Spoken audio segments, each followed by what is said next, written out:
வாங்க குட்டிஸ்களா, கொஞ்ச நேரம் தாத்தா சொல்லிக் கொடுக்கும் பாடத்துக்குள்ள போகலாமா?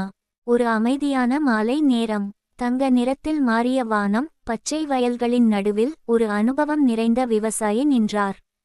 அவரை சுற்றி 2 சிறுவர்கள், கண்களில் ஆர்வத்தோடும் மனதில் 1000 கேள்விகளுடன் நின்றனர். வெள்ளை தாடியுடன் நின்ற அந்த தாத்தாவின் முகத்தில் அனுபவம் பேசும் அமைதி இருந்தது. அந்த நேரத்தில் வானத்தில் ஒரு பறவை சுதந்திரமாக பறந்தது. அதுபோல நம்ம வாழ்க்கையும் பறக்க வேண்டும். தாத்தா, இந்த வயல் இவ்வளவு அழகாக இருக்க காரணம் என்ன என்று சிறுவர்கள் கேட்டனர். தாத்தா மண்ணை கைப்பற்றி மெதுவாக சொன்னார், இந்த மண் நம்மை வாழ வைக்கிறது. நாம் அதில் விதை போட்டால் மட்டும் போதாது, அன்பும் உழைப்பும் சேர்க்கணும். அந்த வார்த்தைகள் சிறுவர்களின் மனதில் நம்பிக்கையின் விதையாக விழுந்தது. பச்சை வயல்கள் பல தொலைவுக்கு பறந்து விரிந்தன. இது சிறுவர்களின் உழைப்பின் அழகை காட்டியபடி இருந்தது. முயற்சி இல்லாமல் வெற்றி வராது, பொறுமை தான் உண்மையான சக்தி என்று தாத்தா கூறினார். அடுத்த நாள் காலை, பனித்துளிகள் விழுந்த வயலில் புதிய உற்சாகம் தொடங்கியது.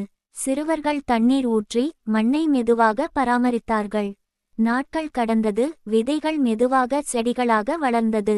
தாத்தா அதை பார்த்து பெருமையாக சிரித்தார். உழைப்பின் பலன் கண்முன் இருந்தது. அவர் சிறுவர்களின் தோளில் கை வைத்து சொன்னார், இது உங்கள் உழைப்பின் வெற்றி.